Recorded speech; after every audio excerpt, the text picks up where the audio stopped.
Dumali na naman si Mang Kanor. Electrical pa naman ang dinali.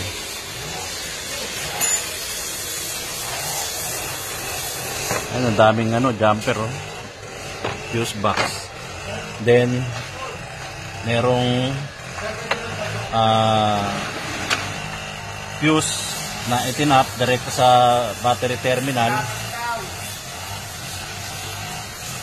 Ayun, kung makikita nyo, sinusunog na ito, extra fuse. Dapat to wala.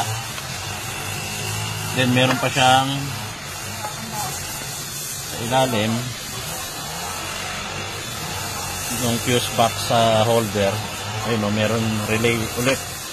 Hawakan mo to, pero ayan, may relay pa.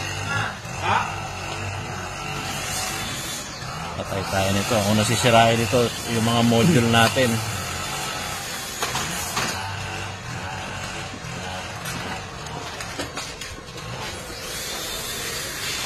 So ito ang gagawin, dapat ma-correct yung electrical muna nito.